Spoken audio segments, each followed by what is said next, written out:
Hello, so I'll be streaming for about an hour or so. Obviously, I'm streaming at this time of day because I'm out Monday evenings, so can't stream then. But that gives people a chance in different time zones to watch. Happy Independence Day to anybody in Poland. And also, it's obviously Remembrance Day or Armistice Day, although yesterday was technically Remembrance Sunday, but the 11th this year has fallen on a Monday. So end of World War One. So hopefully, if a notification gets sent out to people, because I did an announcement today, and that might mean, of course, that because I've announced it, it doesn't send out the notification. But we'll see. It says 14 people on now and 3 likes, but no comments yet. It's a Geiger counter in the box, Shackleton. I'll get it out in a bit. I'll just wait for some more people to join, and then I'll set it all up, because it's a bit of a pain to set up, because I have to connect it to a 12 volt. All right, Laser? The Z56 I bought the other week came, and I've done a video on it. But annoyingly, because it was an old mask, the strap managed to rip when I was tightening it.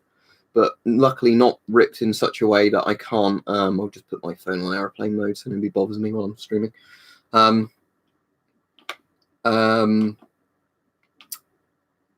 was I going to say? But luckily it didn't snap like right in the middle of the strap, it just snapped near the end. But it's because obviously the issue with rubber straps and old masks is when you're tightening them, they can just go. Right, Eternal Wolf Gaming? Just talking about whatever really, but I've got a Geiger counter, so I might as well show you that. So I filmed a video on this one today as well, but I'll pan that down so you can see it a bit better. I'm just going to set it up in its box rather than doing everything else, because otherwise it's a bit of a pain. But right, there's the Geiger counter. Get that. I'm not going to bother getting the probe out either, because I'll just show you some readings on it with gamma rather than everything else. But there we go, DP5B. I'm pretty sure there's no strontium under that. No, the strontium check source has been removed. But yeah, so that's the DP5B Geiger counter.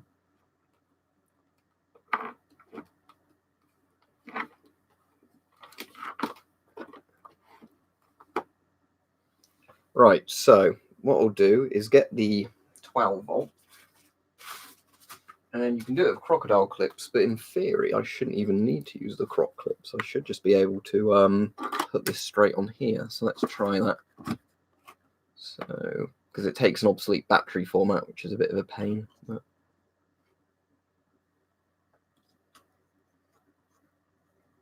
so this isn't the most secure way of attaching it to a battery, but this should in theory work. If I put it through that bit, will it stick on better? Yeah, there we go. I'll do the same with this one.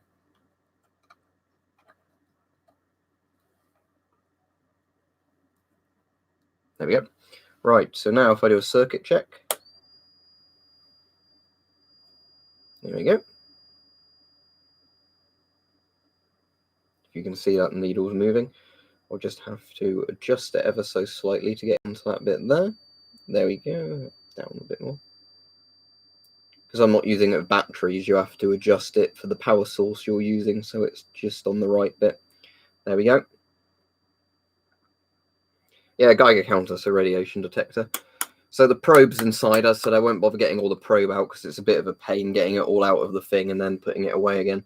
But what I'll do is get some gamma sources, put them down there, and you can hear it tick. I'll tell you what, I'll need to put these in, won't I, for you to hear it tick, so let's just do that.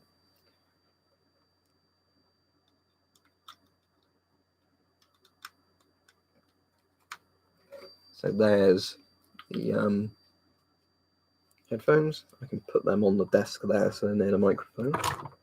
So at the moment, it will just be picking up a bit of background radiation. But in a second, you will hear a bit more when I put some gamma sources near it.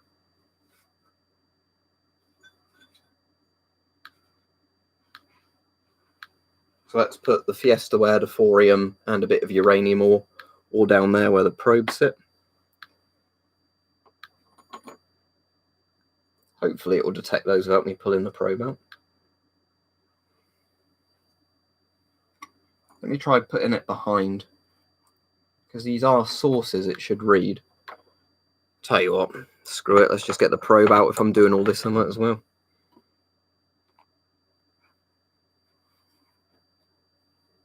Just definitely don't want to put any of that stuff in my coffee.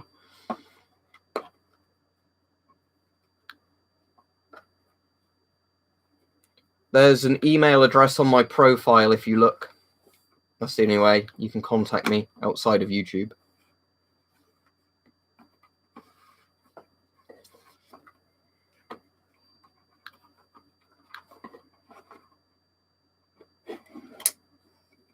So we go, there's the probe, that's the bit of the beta shield. So if I close that, that's just for gamma radiation now. So let's try it with the thorium. There we go.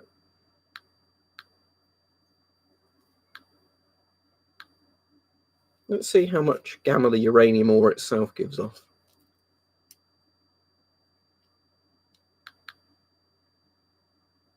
Not very much the uranium ore I've got. I mean, I doubt the, because it's gamma, I doubt any of the plastics stopping any of it. Right, PC Dragon? But, I'll just try it with the lid off, just in case it does make a difference, but no, not really. Pretty low level. I don't know if the Fiesta ware gives off more gamma than the, thorium. No, thorium's probably the highest gamma source out of all those. Let's try it again.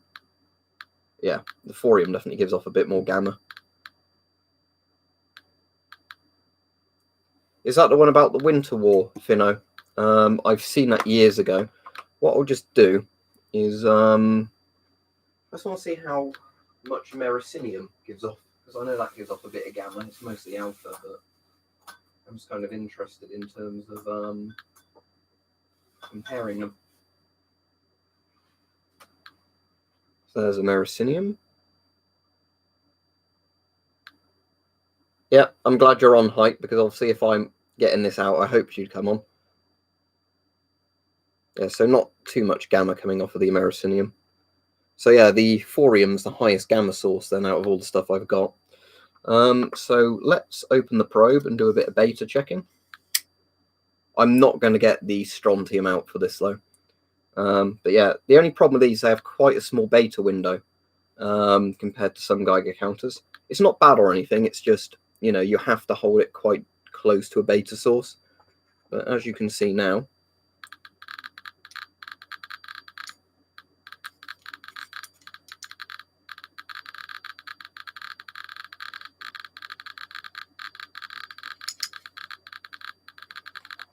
I don't know if you can actually really see that on the webcam, but the needle's off the chart now.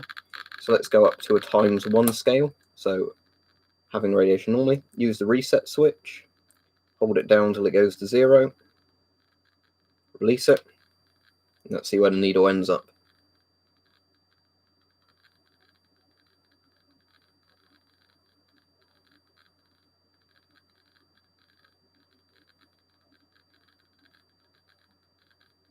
Yeah, it's that bit of the dial that's doing that, because you have to like 0 it for your power source before you even start using this one.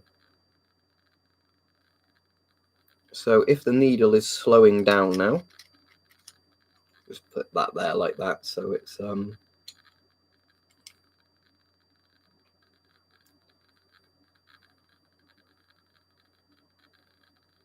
if you use the batteries, cheers, thank you, Laser. If you use the batteries, they don't seem to be anywhere near as loud from videos I've seen. It just seems when you hook them up to a 12 volt, they're quite loud. But that's, the needle's pretty much on 30 on the ×1 scale. So 30 millirontgen an hour from this. Let's try the thorium.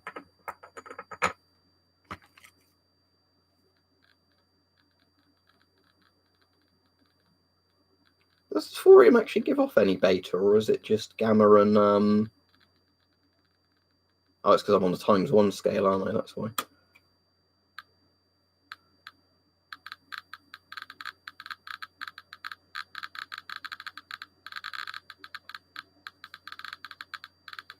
I'll tell you what, I said I wasn't going to do it, but does anybody want to hear it go crazy with the strontium? because it is quite a satisfying noise. So, you know, as much as I said I'm not going to do this, here we go. Irradiate myself even more.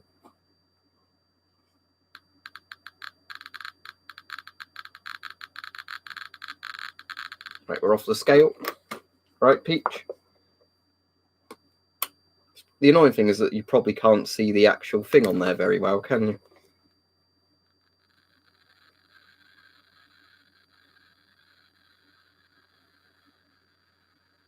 And on ×1, we're off the scale again. Let's go to ×10. Press the reset switch. Okay, we're now on ×10 milliröntgen per hour scale.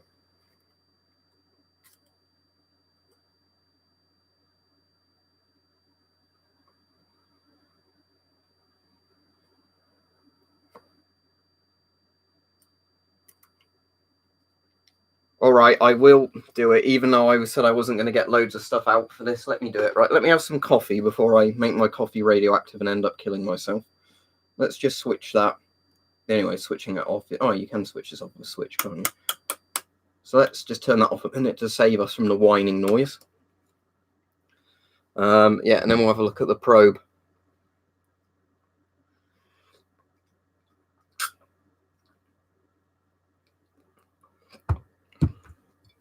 Right, let me get these radiation sources away from my coffee as well, just for safety reasons.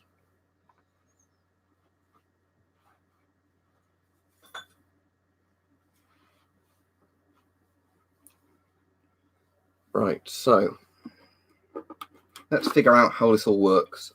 I'll probably end up putting this down on the floor in a minute to get it. So, is this one where you can run the wire through the probe, or is it just simply one where let's have a look. Yeah, I assume you do.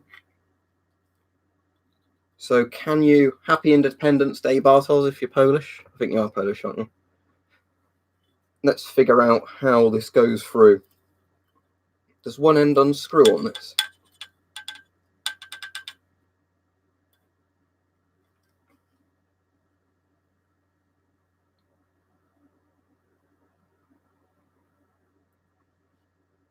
Okay, so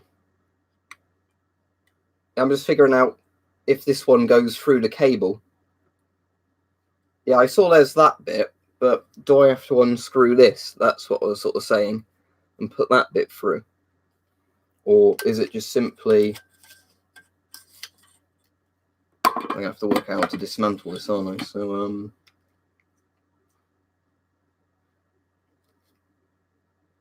no need to unscrew any cables. I'm just wondering how I'd actually fit it through, though.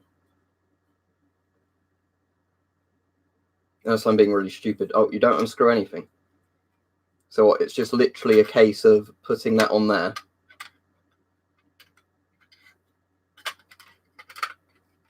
Have I got that around the wrong way?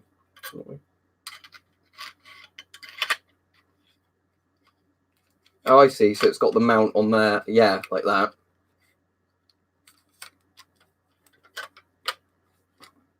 When I get it in properly.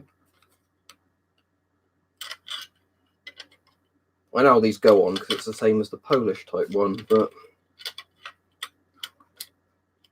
there we go. So yeah, it's just a case of doing it like this, is it? Yeah, because I was wondering, because the Polish probes, you can put the wire through the probe. Ah, cool. Yeah, that's just the only reason I was wondering. No, because I've not got anything illegal here. XOP. Right, so yeah, let's do this like a pro then, like you were saying, like this. Although, because the beta window's there, that's a bit awkward, isn't it, the beta window? But yeah, I'm sure I can manage it. Right. Let's put the strontium so it might be in frame. Right, that's in frame there, is it, the strontium? Yeah. So let's put this back on.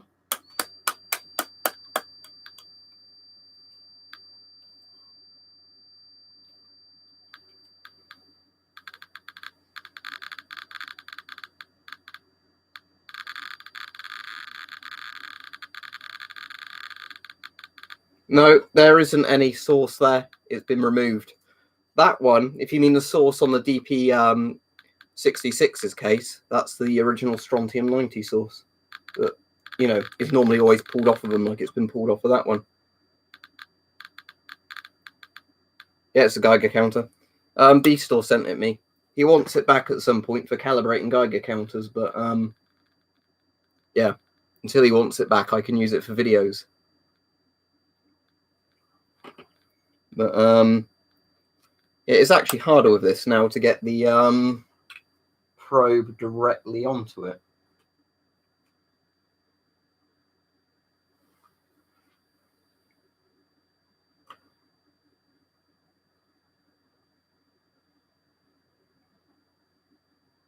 No, I am not Russian. There we go.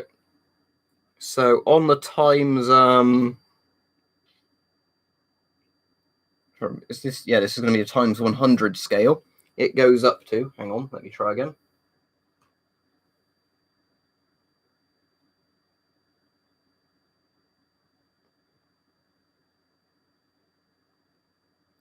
Just to about the 100 on there. So 100 times 100, what's that? It sounds really dumb. Well, 10 times 100 would be 1,000. So according to that, that reckons it's 10 Rontgen per hour, but I don't reckon it is. Unless that's 100 there. That's 1,000 there. That's 200 there. It might be how they've set this thing up where it's a bit confusing. So let's try it now, because that seems too high, because it's normally I get a reading of about 1 Rontgen. And that would be correct, wouldn't it? Because if you had times 10 on the 100, that would be about 1 Rontgen.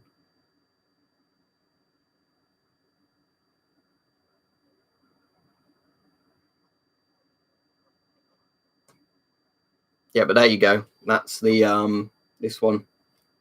So I'll pack this all away again now.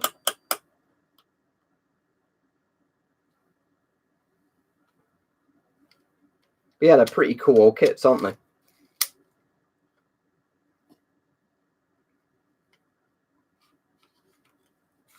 Oh, so you can actually. Oh, right. I didn't even realize that. Yeah. So yeah, you can have this a bit further away if you wanted.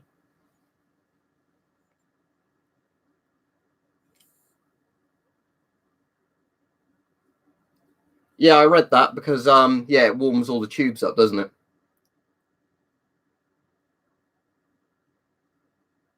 Yeah, that's cool. Yeah, it was accurate. It was just me reading the scale wrong because of how they kind of invert the scale when you get to that bit after the little peg. But yeah, it gave me a very similar reading if I was doing times 10 rather than times 100 to the strontium than the Polish DP75 did. Right, let me cover up the strontium so I'm not further irradiating myself with that. Delicious, delicious Rontgens. Right, so that goes back like that. Then we need to get that out of there. There we go. That's that.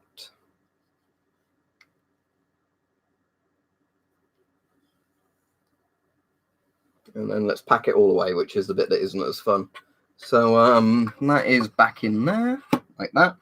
I do like on this one, though, how the wand just literally sits in the lid of the case. That's probably that way around, isn't it? Which saves a lot of room. Yeah, there we go. Compared to some of them, where the wand sits in like part of the box there. So let's disconnect this. Ooh, spark off of the battery then. So that's why it's probably safe to use crop clips. But there we go. I wasn't touching it with my fingers, so all good. So that's that. Let's put that down.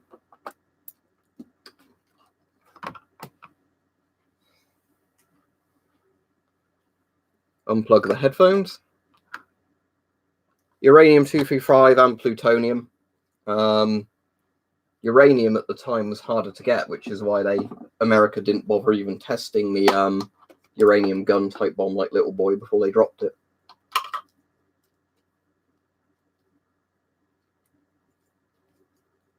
To be honest, I don't think Soviet stuff like this would explode easier. Yeah, that's why I obviously wasn't touching it with my hands. I was trying to lift it off like that rather than using my hands, because I thought, yeah, I don't want that doing anything to my hands. Right, so now let's pack this back away. At least I've got that bit still in its carry case, so that's easy.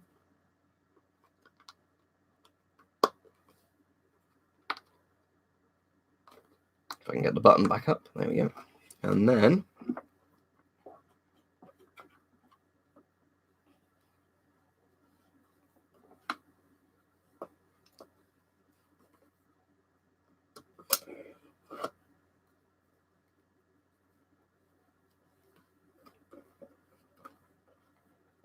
pop all this back away. Actually, I need to do it the other way around, don't I? But like that, and then poke the wire through. That's how this one's designed to be packed away. So like that, and then this goes in there like that. Yeah, that's it.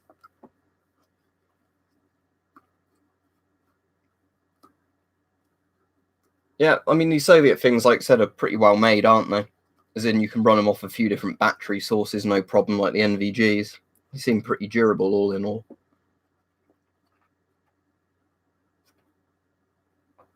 And that's that bit. Let's get this one tucked in a little bit more.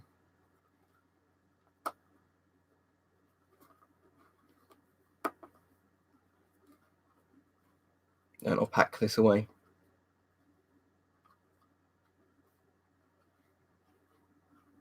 But I don't mind getting the DP75 out, which is on the shelf behind me.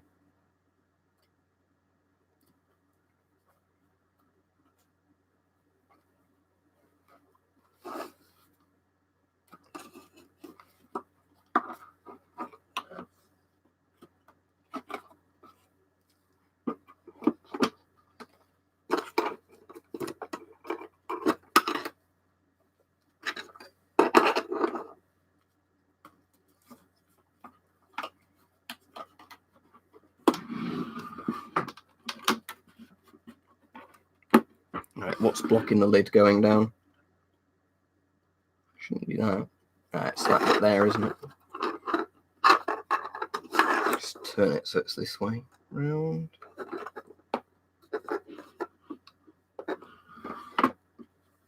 Something still blocking the lid.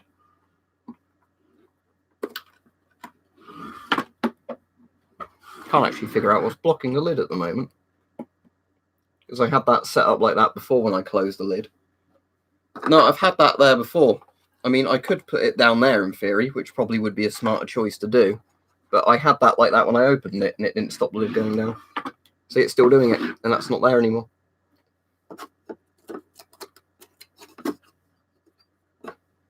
Oh, is that touching the probe? I reckon is touching that. That'll be it. Right, easy to fix.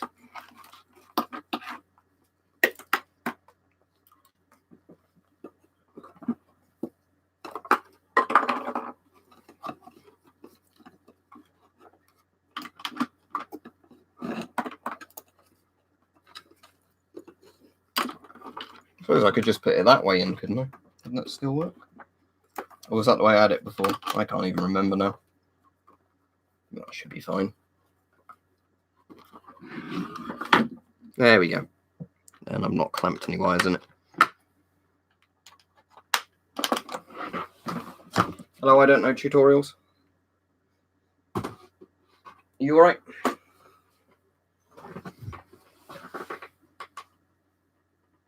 So yeah, I'll get the DP75 down in a minute as well. I've got a piezoelectric speaker on order for that, so that should be a bit louder when we use that.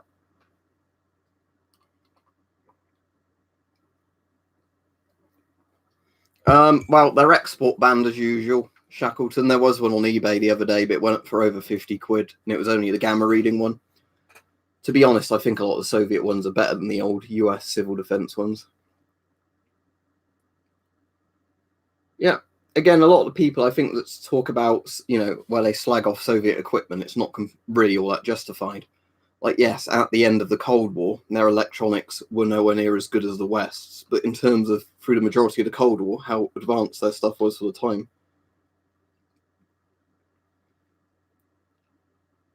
All of those things, like the Polish DP66s and 75 as well, have really nice briefcase kind of boxes.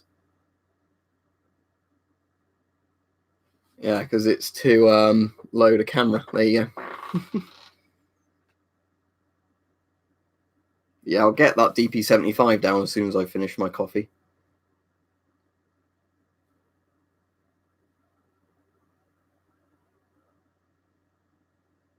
I have no idea if Bulgarian filters have asbestos in them. Generally, that answer is the same every time I get asked it. Does communist countries filters have asbestos in? Other than the Soviet Union, I don't know. Yeah. Oh, it's a license copy, the Japanese M17 thing.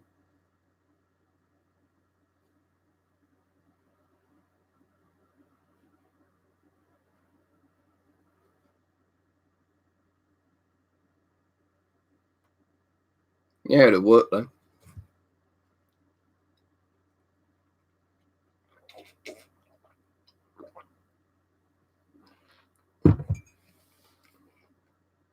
That was just what I was showing, Chris. I'm not getting it back out again, the DP5B. But yeah.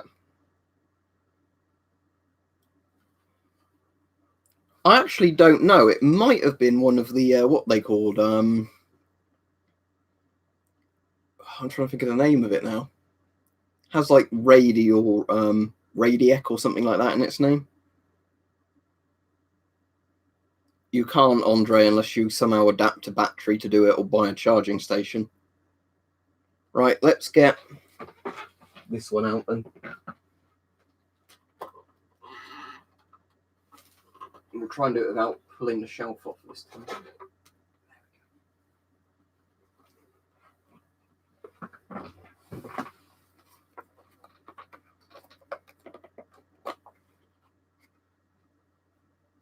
Yeah, so Chris has confirmed it. It was Radiac of some sort, but yeah. I've got that reattached into its case now. I'm just going to keep it in the case because it keeps it all together nice and neat on the shelf. But yeah. It's all working fine. Lights come on. So background radiation now. And that's all low, as you'd expect. Let's just press the zeroing button and see what that jumps up to. Yeah, sadly, other than a load I've ever seen important down, I've never really seen the British Geiger counters for sale anywhere, which is surprising because you'd think they'd turn up on eBay, but they never seem to. Right, Unknown Russian?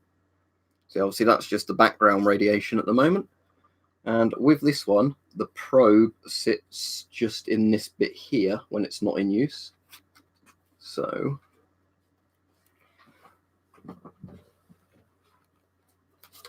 let's get those gamma sources again. So the thorium gave off the most gamma, didn't it, out of all of them? So let's try this and see.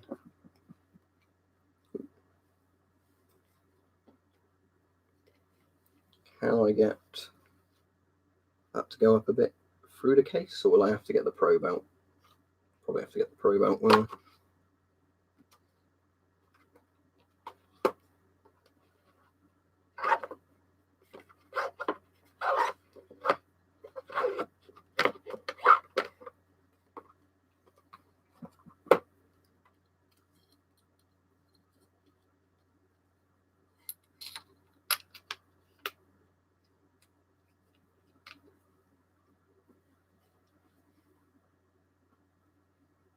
Right. Yeah, you can definitely see the gamma on this now. So if I put that there, where hopefully it's visible, and where I've got on the smallest scale, you should see the needle moving a bit more than background levels. Yes, there. If you mean, does it have a big metal one? Yes, it's in the case, and I've not got the case in my room at the moment. But yeah, it does have like the big metal pole for it, like the other one did.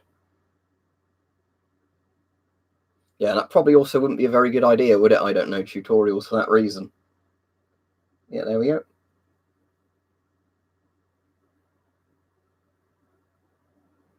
See, Andre?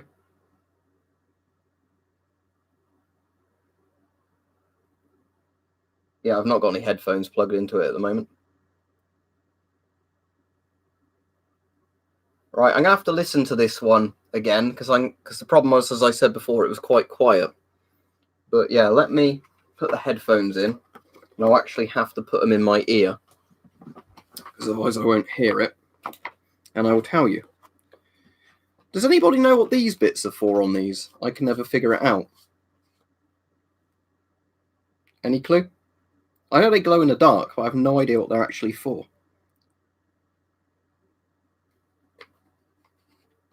Because the DP66 has them on their lids as well, the carry case. And obviously it's not the Czech sauce or anything like that. This is Polish, but yeah. All the Warsaw Pact countries love Bake Light, and I don't blame them because it's cool stuff.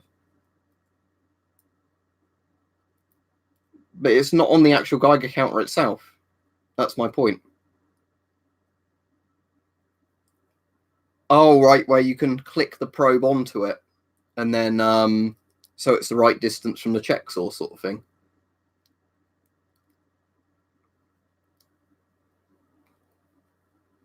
Anyway, let me untangle this, and then I will have a listen, and I'll tell you which one I prefer. I really do like that DP5 sound. I think the DP66 and the DP5 make pretty much the same sort of tick.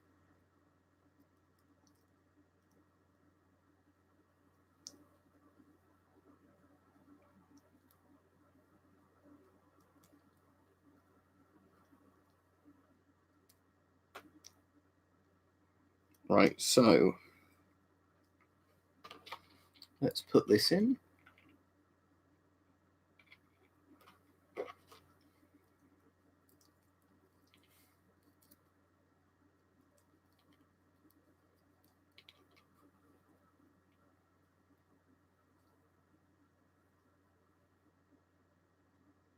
I didn't realise you could actually twist that bit around like that. That's quite handy.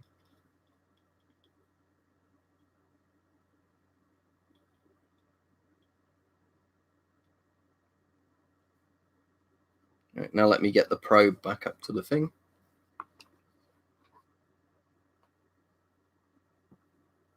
All right, thank you very much again, Laser. It's more like a little squeak, isn't it, this one makes? Like a beep, yeah. It's an interesting noise, actually.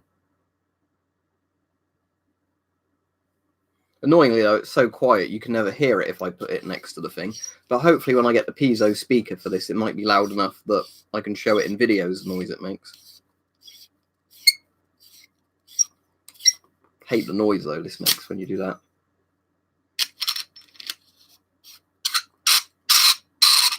Yeah, okay, so if I...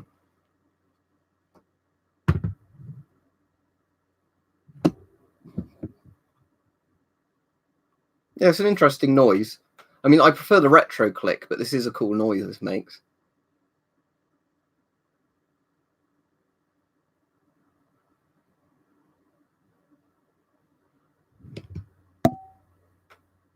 Yeah, you'll have to have enough air flowing through it, though. I don't know tutorials, otherwise it won't work. Because it needs to have, obviously, enough air flowing in that it will maintain the pressure. Yeah, that's an interesting noise. Obviously, the alarm is much louder than the thing, because if I put the alarm on,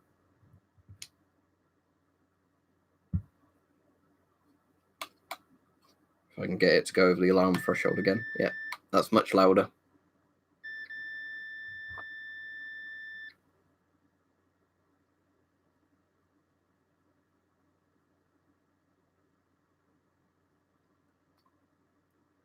Yeah, exactly.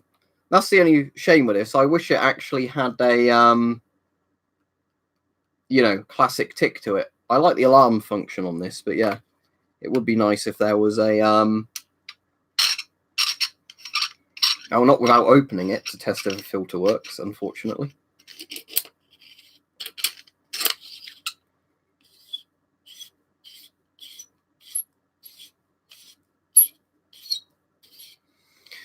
I might end up ordering one of those Chinese Geiger counters. Because there's some Chinese ones that are turning up on like eBay and Amazon now for like £50 to £60, which kind of look to be an equivalent of the SOX type one. So that would technically be the cheapest Geiger counter you could buy if it works all right. But yeah, in terms of sort of what you can get sort of for whatever price, if these are around the £70 mark, definitely these. if you can get the SOXO1M type Geiger counters for about £100 those. Well, I don't understand Norse code Iron Man, so no. There's your answer to that.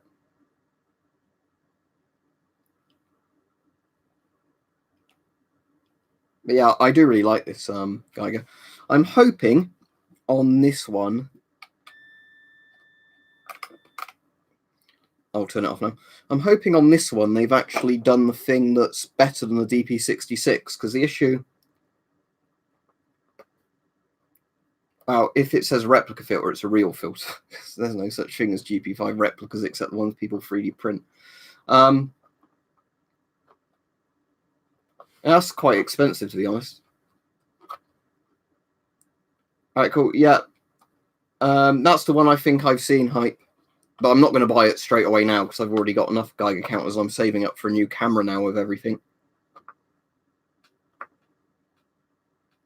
It takes 3D batteries, the British Bulldog, as in 3D cells.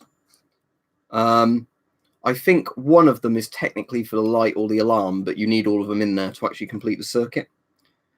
I've not totally decided on a model yet, but probably a Canon one, like the Canon one that retails around 800. Can't remember the name of it, but it looked like it had most of the functions I wanted. Most blowers, I don't know, tutorials use unique batteries for the blower. Like you have a charging cable and you plug it into the blower to recharge them. They're like massive kind of cells. But again, it depends on the model of blower. Some might take D cells or whatever, but some might even take double A's. But if you mean an actual Soviet one, like a DP5, I don't know, you'd have to look on eBay.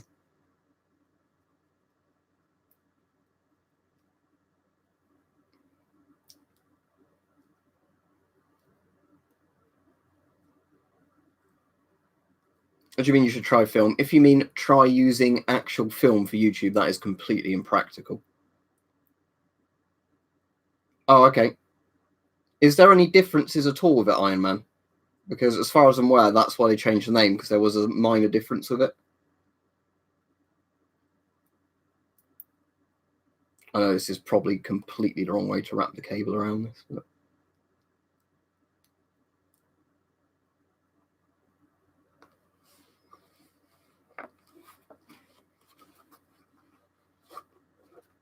All right, soldier. Right, let's pop this back in there.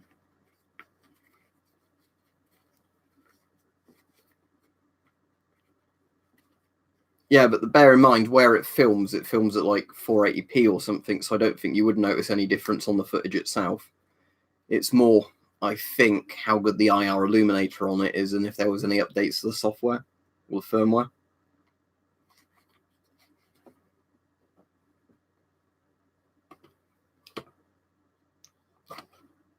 Let's pack this one back up.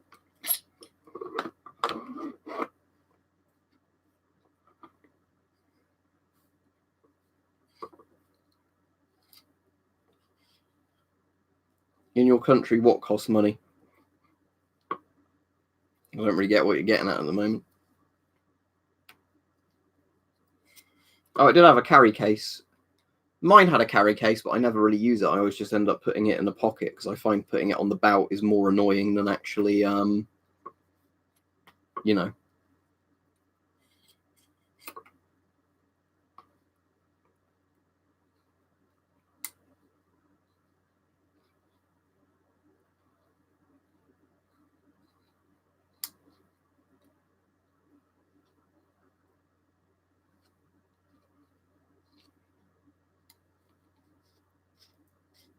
I'm just going to have a disassemble of this bit and see if anything interesting comes out.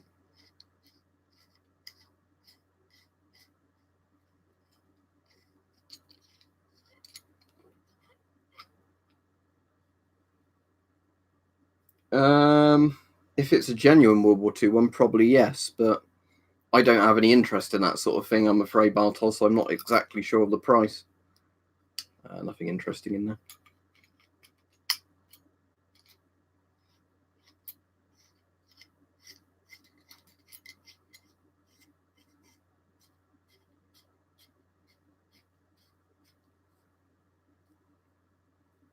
What I was going to see is if I could put that bit there, but I think that's probably going to need to go, isn't it, in the bit like that. It's just more of a space-saving exercise. I wanted to get that spring back under there, though, but it might be a bit challenging.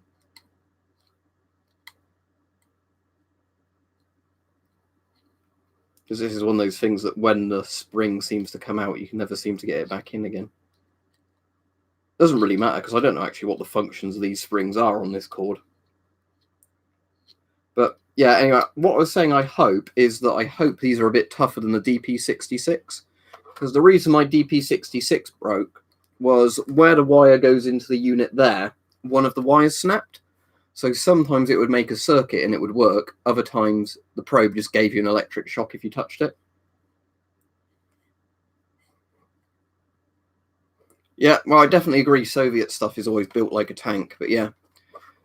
But yeah, what I'll advise people is if you get any of these Polish Geiger counters, I don't know about this model, careful about that bit there. Don't put too much tension on there, because I think that's how I must have damaged my DP66. It should be quite easy to fix, but I'm shit at soldering. So what I've said is to my friend Bart, because he's really good at soldering and messing about with electronics, I've said to him, you know, if you can fix it, you're welcome to keep it, because that also clears some space up in my house. So, you know, because obviously these were the briefcase kind of boxes, take up loads of room. I'm just going to put this down there like that. I think that's probably how I should have just done it in the first place.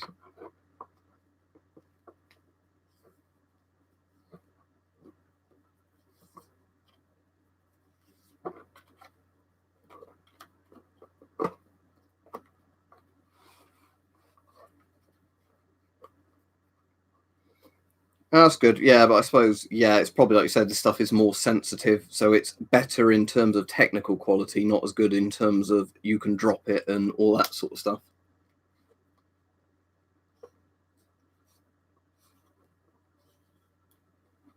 So yeah, what I'm going to do with this is make sure I store it with that bit still sticking up like that, because I reckon if I put the cable tighter, that's going to put more stress on that bit, and then it might break like the DP 66's one did. So yeah, let's get that bit closed here.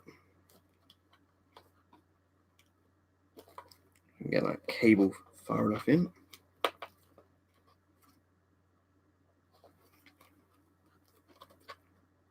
You go there. That goes on there. Put that bit on there. It's annoying that it's slightly out of frame, so you can't see what I'm talking about. I've got some World War II cartridges, but ones that are obviously deactivated in a sense, however you'd say that about a cartridge. But yeah, there we go. So I'm going to leave it like that, so that's not under tension. Because if this is like the DP66, that bit is where stuff can happen that's bad for the Geiger counter. Because I've got this locked in the case, I probably can't show you that, but yeah, I won't bother trying to undo it. But yeah, with my DP66, that was where the wire broke just inside there. Because there were 4 wires, a red, green, blue, and a yellow wire.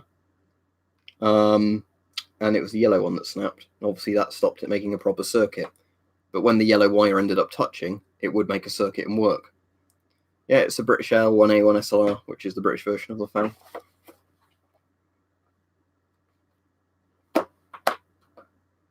Yeah, they're lovely things, these old sort of Warsaw Pact Geiger counters. Any idea, anybody into Geiger counters, did Czechoslovakia or Hungary or any of those countries have their own domestic Geiger counter, or is it literally Poland, other than the Soviets, that built their own style Geigers?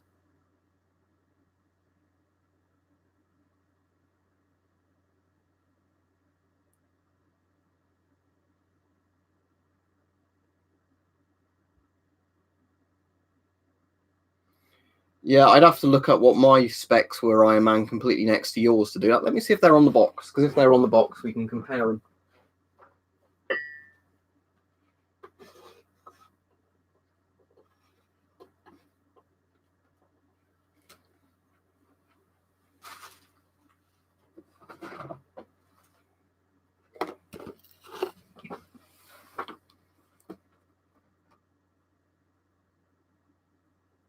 Oh, I hope they didn't use used condoms, but yeah, if they used condoms that were new, that would be fine, I guess. So there you go, Iron Man. There's the specs on this one. So let's have a look at yours. This is 5 times, so if yours is 7 times, that's obviously a big difference. Yep, so that's already a difference.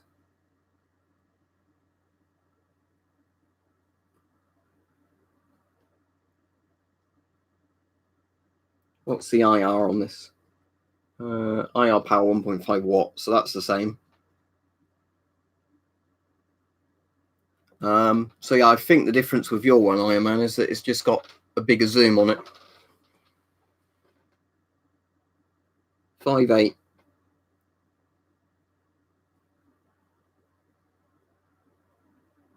The thing is, all the Warsaw Pact countries would have had Geiger counters. It was just me thinking, did they have domestically made ones? Or, you know, was it a case of all just using Soviet copies? Because it's a bit more interesting when they're like that one. And, you know, they're actually unique models rather than being, you know, literally, oh, here's a copy of a DP5 sort of thing. Yep, so that's the difference then. It's got a better optic in it, Iron Man. It won't be from Chernobyl, but where's that then? I don't know tutorials. But yeah, if you could get any Geiger counter for $12, I'd buy it. But when they say a Geiger counter, is it just a dosimeter? Because I've seen DP50s and things like that for oh, so it's like one of these, is it? That's not a Geiger counter, by the way. If is this the ID11?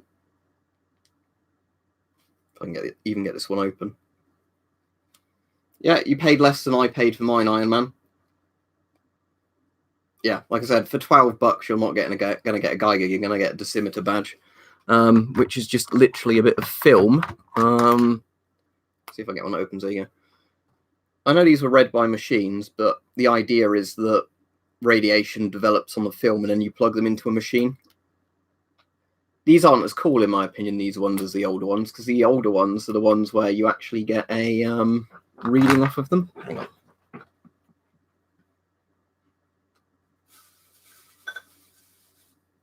Where have I got my... There it is.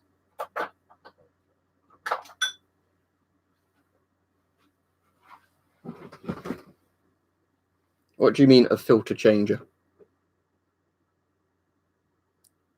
Let me put a light on the other end of it, and we'll see if it's any better to look at. That's infrared, but in theory, that should still shine through the thing. That the camera will see. There we go, hang on. Wrong way up.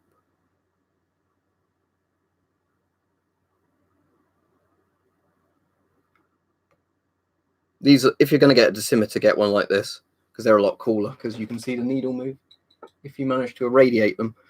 But the annoying thing is I don't think most people will have anything that's actually a big enough gamma source that they'll be able to set them off. Because, for example, this gives off a bit of gamma, but because it's in full Röntgen units on this, not in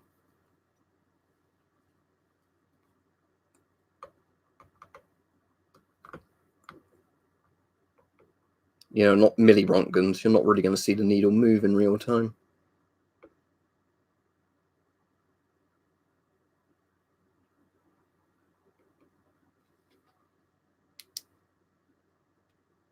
It doesn't surprise me that phones spy on us, but no, I didn't watch it.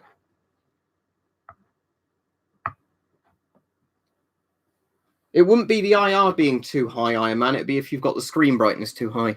I mean, yeah, obviously, if you put the IR on really bright, it'll white out. Because I generally find with mine, like 2 or 3 was the best setting out of the 7. But I found, at least with my one, that you just want to turn the brightness as low as it will go. I found a similar thing with the flare as well.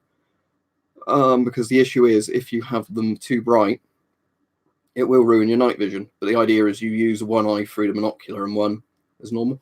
Right, I'm going to put that in there like that, and then I can see if that will actually give enough gamma to it that it might move the needle after like a few days.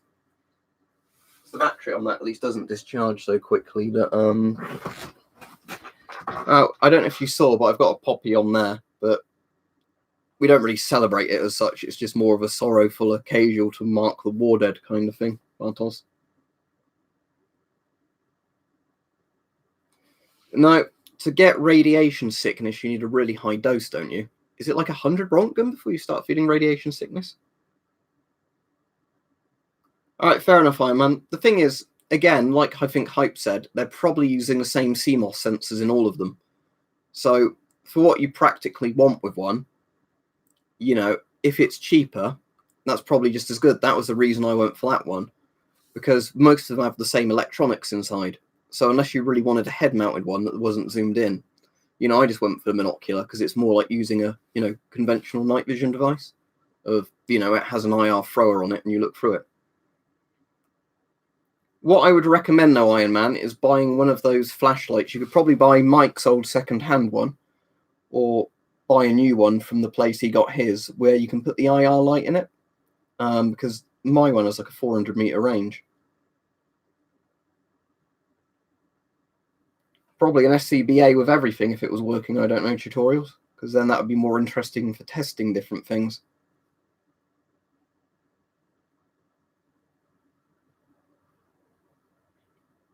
Yeah, what Hype just said. I'll let him talk about this because he knows more about it than me. But yeah, as said, Iron Man, I think you made a good choice because you've bought the cheapest model one, haven't you? And it works. So as long as it does what you want with it.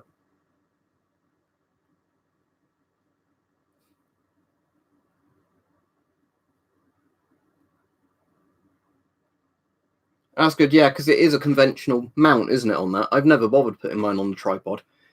The pictures will be really blurry, though, if you try and take them with, you know, the magnification on, you know, with your hand, because my hand shakes too much.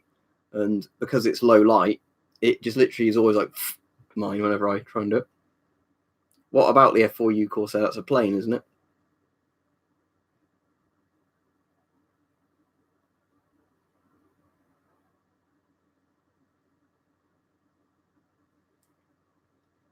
But yeah,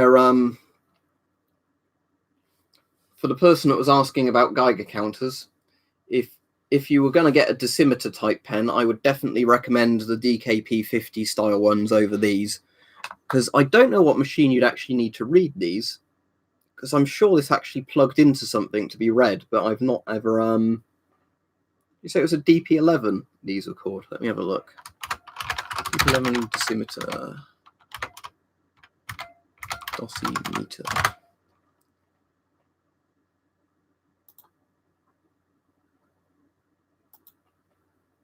Oh, okay, so it's literally a big machine unit that reads them. So yeah.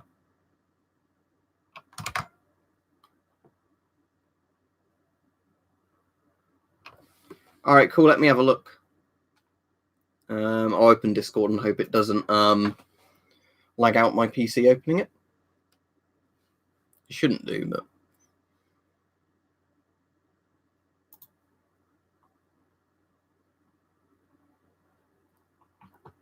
oh, it looks like Discord has started lagging now. The weird thing is I find Discord uses up loads of my GPU for some reason. Probably hear the fan whirring up now. Because yeah, I don't know why, but is Discord GPU accelerated? I don't know if there's any way of turning that off, but it just always seems to want to rev up my GPU whenever I open Discord. Plenty of 40mm filters on Amazon and eBay. Type in Scott Pro filter if you want a cheap, decent P100/P3 filter. Oh, Discord's gone really small. I'll tell you what, I'll quit Discord for now and I'll look after the stream because it's just going to fuck everything up at the moment. I've had an issue sometimes where I can quit Discord, but it keeps running in the background and still keeps using up all the GPU. Apparently it's just, you know, a problem with Discord. And I think it's going to do it now, so I'm going to have to restart the PC. Yep, the operation could not be completed because Discord does not let you terminate it because it's fucked.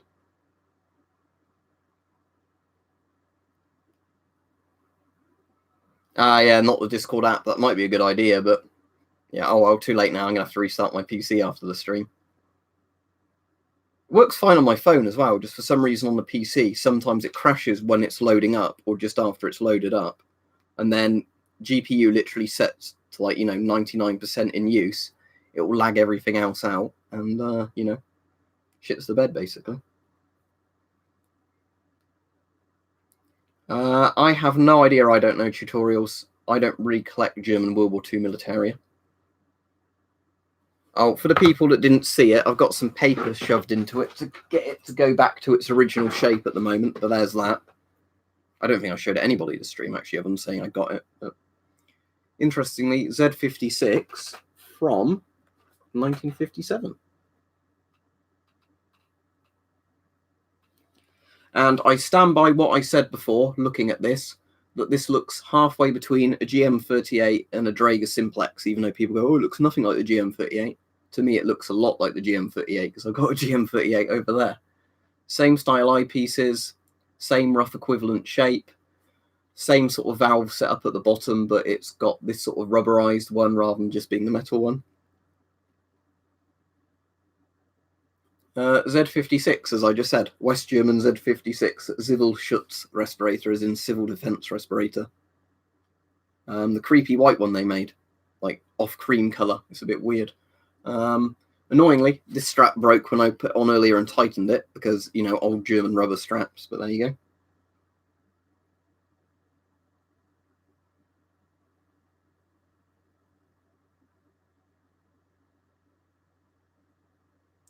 Well, you wouldn't get new straps for them because they're obsolete masks. Whether or not you could buy old straps that are in good condition and then refit them, maybe. But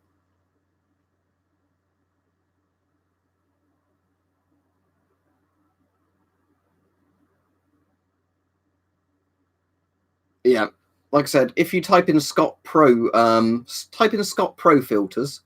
on eBay or Amazon, and then see if you can find any at a decent price. Because the particulate filters they do are generally like £5 to £10 in the UK. Well, my GM38's valves are fucked as well, so it doesn't matter if I put new straps on it; it's still fucked because it's old German World War II mask made of low quality rubber. This one didn't work when I tested it. I think the XL valves had it and the intake valves had it. So as much as the rubber on the mask itself seems fine, I think the valves have all gone on this. But it's an interesting mask to have as a display piece, I guess. Put that back down. I'll be going off the stream in a few minutes anyway. Yep, like I said, you could definitely put straps that are close enough on them, work them. But yeah, I don't think you're going to get new versions of the original straps. But yeah, I've put Polish MP5 straps on a couple of different masks where they fit on.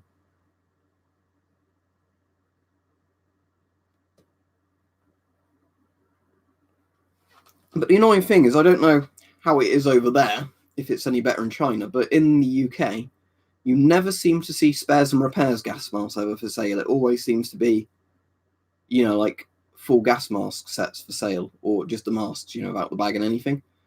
Like, it's annoying because if you type in something like S10 straps, there's never any listed. You'd have to buy a full S10, even if it's a broken one, to take the bits off you want. Whereas I know in some places, for whatever reason, you can actually find individual parts for things quite easily.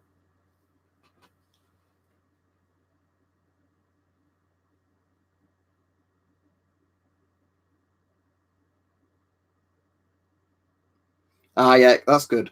I have seen with a couple of masks you can get repair kits, like I've got that Warsaw Pact repair kit, which is quite cool. But yeah, with most masks on eBay, you never find spare parts. I think I saw an S10 kit for sale once on there, and I think I bid on it. But I think it ended up going too expensive, where it's more, I think somebody probably wanting it as a collector's piece rather than for actually using it for repair parts. It was quite a cool thing. I keep meaning to bid on the spectacle kits for those, because now and again you'll see a spectacle kit turn up, and if I could get one for not very much money, I could actually fit an S10 or an FM12 or whatever with my sort of prescriptions roughly. The ones where it has all the different bits of glass and you fit them like an optician set, but it's the ones that fit inside the mask.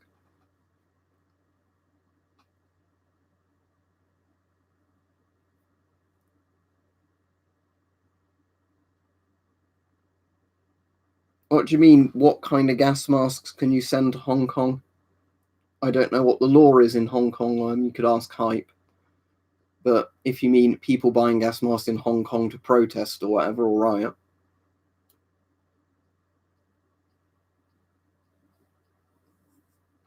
Thing is, I'd not really want to get involved in saying, so please supply gas masks to a country to, essentially destabilize it through protests. Okay, so you can literally send whatever you want then by the sound of it. So it's not like UK customs where they can get really anal about stuff that's perfectly legal to own, but they just get shitty of it coming through. So you can't send it through China to Hong Kong, but if it was just sent directly to Hong Kong but not through China, it would be fine. Or is it just if people are buying from like Chinese sellers gas masks, they're the ones that can't go through?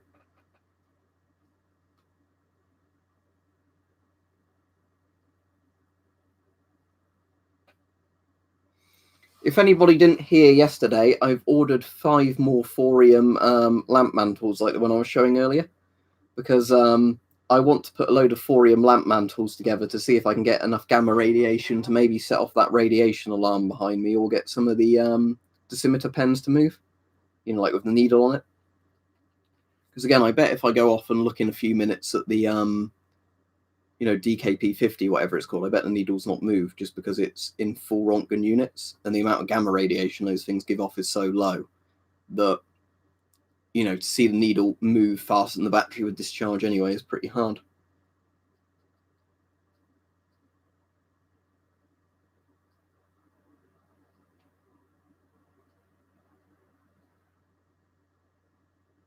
All right, that's interesting to know.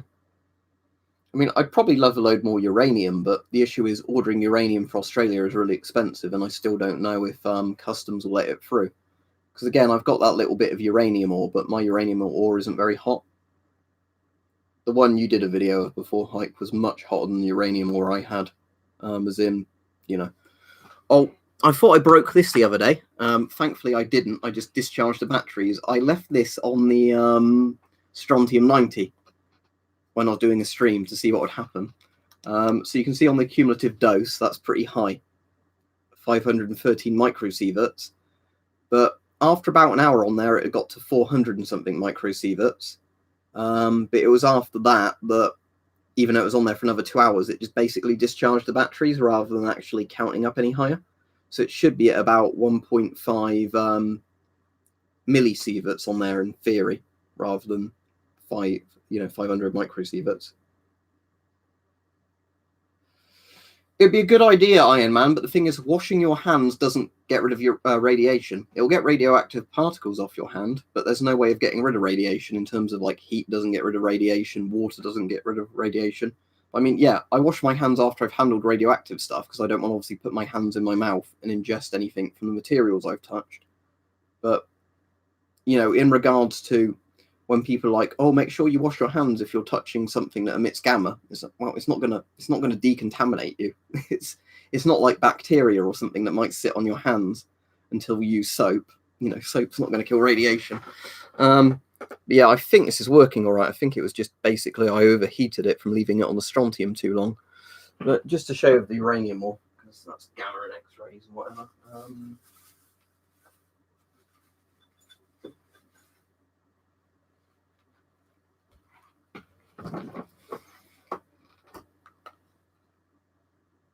That should read now. Is it going up? Slightly. Let me open it and just get a bit of uranium out. I know in theory there's a way they can kill radiation, use radiation to kill germs. It's like a hospital type thing for like sterilizing equipment. But I don't know, how practical that is compared to other methods of using like chemicals or whatever.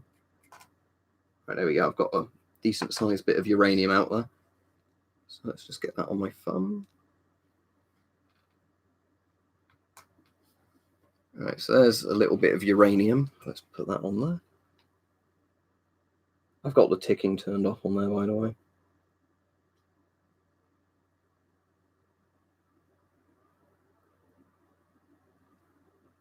So yeah, it is reading it. Let's just, I'll put the ticking on, otherwise it's hard to tell if it's actually doing anything or not.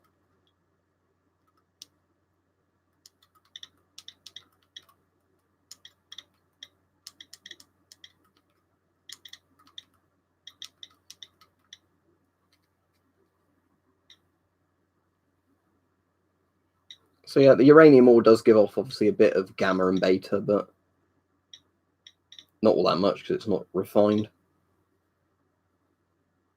Although that definitely makes a sound it never used to make now, which makes me think I have fucked something with this Geiger by leaving it on the strontium too long. Was that like the sound ones hype where, like, you know, it causes like sound issues or whatever?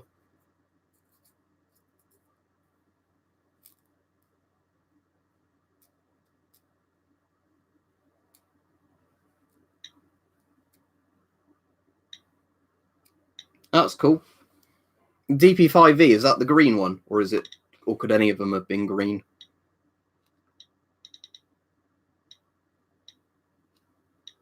I'm just working out if part of this tube is more sensitive than the other parts. I think the bottom actually ticks faster than the...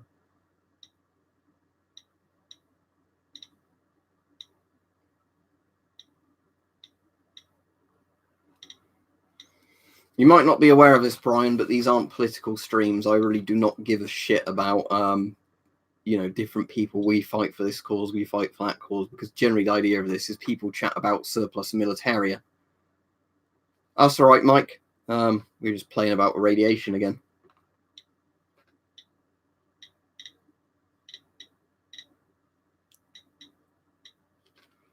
But yeah, all fun and games until somebody blows up an RBMK reactor.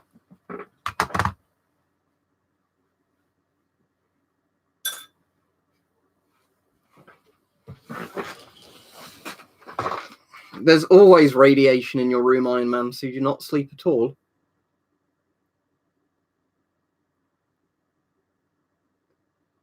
Yeah, that's all right, Brian. It's just, the thing is, it's not like you in particular. It's just in general, if people start arguing about politics on these streams, it makes it miserable for anybody.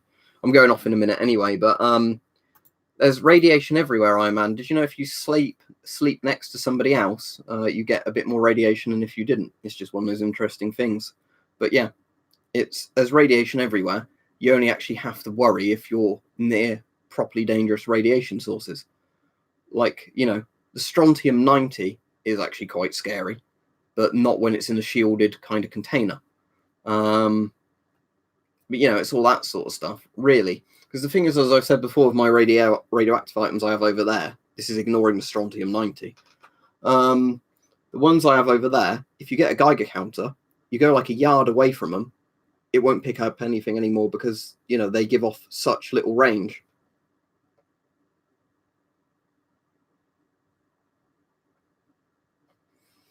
But yeah, the amount is tiny, Chris, though. Is it half a microsievert? It's something like that. It's, you know, it's a tiny amount, half a microsievert.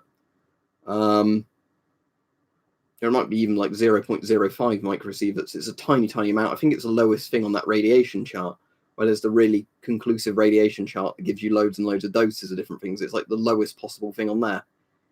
Eating, you know, like bananas or whatever else is far higher than that, and that's still in the minimal range, you know.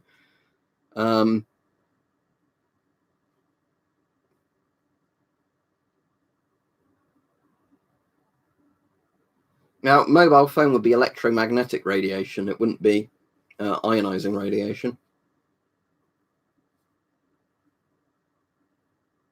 But anyway, I'll be going off now. So thanks for joining in the stream, everybody. It's been fun playing with Geiger counters. Obviously, the DP5 I've packed all up now. But yeah, that's the thing to note, though, just for people who don't know, like ionizing radiation and electromagnetic magnetic radiation, different things. And quite often you'll get people who basically do scaremongering stuff, where they say because something gives off like regular radio waves, therefore it's like radiation that harms you. And yes, very high power radio waves can, in theory, cause harm, but not like a mobile phone kind of thing, because they're, you know, little bits of... Yeah, cheers, Chris. I'll probably be streaming a weapon collector tomorrow at some point, because I'm visiting him tomorrow. But yeah, I'll probably not end up streaming my own channel tomorrow. I'll probably be streaming on his. because I'll probably, when I get in after visiting Mike, I won't really want to do another stream. Yeah, exactly. The thing is, I know people who are very intelligent hype that are like completely paranoid about things like routers and all that, where they think, that signal is going to cause serious problems, but it's just not ionizing, that is it? That's the thing that, again, I know like radio masts at high enough power can cause problems, but Wi-Fi routers can't, or talking on a cordless telephone. Anyway, yeah, thanks everybody. See ya, and I'm going to go wash my hands now, as Iron Man suggested. Not that I can wipe radiation off of them with water, but just the idea that, there's not going to be any radioactive particles on my hand. So yeah, see you everybody.